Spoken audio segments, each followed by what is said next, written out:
రానున్న దసరా మహోత్సవాలను దృష్టిలో పెట్టుకుని క్యూ లైన్లు ఏర్పాటు పనులకు దుర్గగుడి ఈవో కెఎస్ రామారావు పూజా కార్యక్రమాలు నిర్వహించారు. దుర్గగుడి స్థానాచార్యుడు Vishnubhatla Sivaprasad, EO KS Ramarao, DE Rama ప్రత్యేక పూజలు చేసి క్యూ లైన్ల ఏర్పాటు పనులకు శ్రీకారం చుట్టారు. దుర్గగుడి ఘాట్ రోడ్డు నుండి పాతబస్తీ కెనాల్ రోడ్డు వినాయకగుడి సెంటర్ వరకు క్యూ లైన్లు ఏర్పాటు చేయనున్నారు. వరద ముంపు ప్రాంతాల్లో మంత్రి నారాయణతో కలిసి విజయవాడ మున్సిపల్ కమిషనర్ ధ్యాన్ చంద్ర పర్యటించారు. నగరంలో పారిశుద్ధ నిర్వహణలో ఎటువంటి లోపం లేకుండా చూస్తున్నామని తెలిపారు. రాష్ట్రంలో భారీ వర్ష సూచన నేపథ్యంలో పారిశుద్ధ కార్మికులకు రైన్ కోట్లు పంపిణీ చేస్తామని అన్నారు.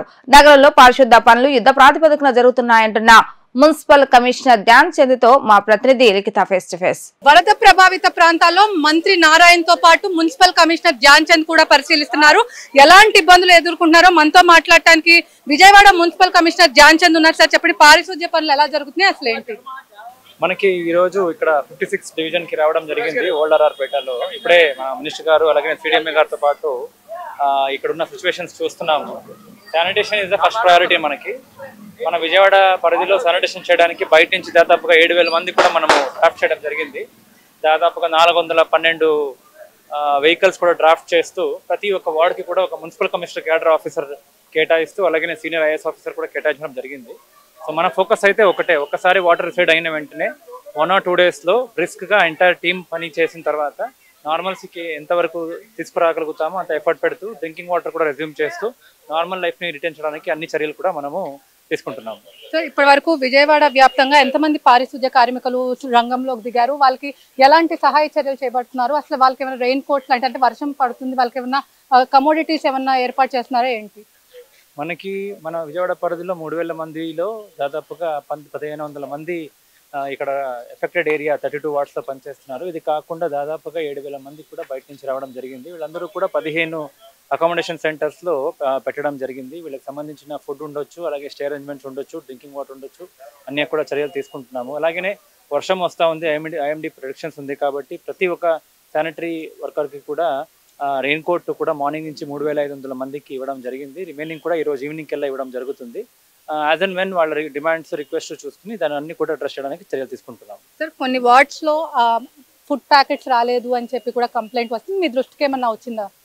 ఫుడ్ ప్యాకెట్స్ రాలేదు అనేది మనకి ఆన్లైన్లో అలాగే మొబైల్లో కూడా కొన్ని ఫీడ్బ్యాక్ తీసుకుంటూనే ఉంటాము. తీసుకుంటున్నప్పుడు వెంటనే సచివాలయం పరిధిలో ఉన్న అడ్మిన్ సెక్రటరీ కాల్ చేసి ఇది నిజమా కాదా అని వెరిఫై చేస్తాము. ఇన్ కేస్ ఏమైనా అది నిజమై ఉంటే వెంటనే అడిషనల్ ఫుడ్ క్వాంటిటీ కూడా పంపడం జరుగుతుంది.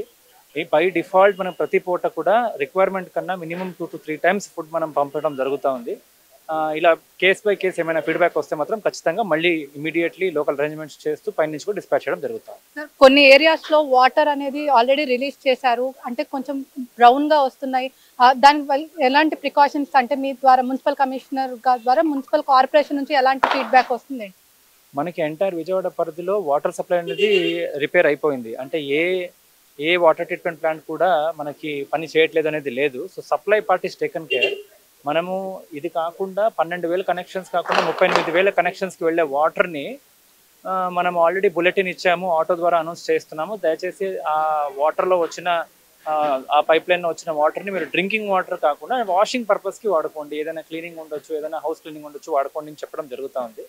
బేసికలీ మనం ఇచ్చిన వాటర్ బాగానే ఉన్నా పైప్ అనేది ఈ ఒక సివేజ్ వాటర్ కింద రెయిన్ వాటర్ కింద చాలా రోజు ఉంది కాబట్టి మొత్తం వాటర్ కవర్ చేసేసి పైప్ లైన్ అంతా క్లీన్ చేసిన తర్వాత డ్రింకింగ్ చేయాలి. ఈ బులెటిన్ కూడా ఇస్తూ ఇచ్చిన వాటర్ని ఓన్లీ క్లీనింగ్కి వాడుకోండి అని క్లియర్గా చెప్పడం జరుగుతూ ఉంది ఏరియా వారిగా.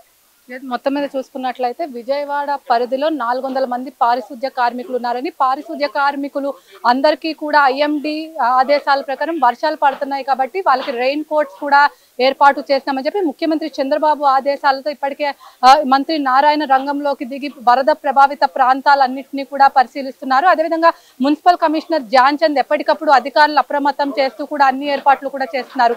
ఇది ఇక్కడ ఉన్న పరిస్థితి. వీడియో జర్నలిస్ట్ అఖిల్తో లిఖిత, వి డిజిటల్ న్యూస్, సింగనగర్ నుంచి.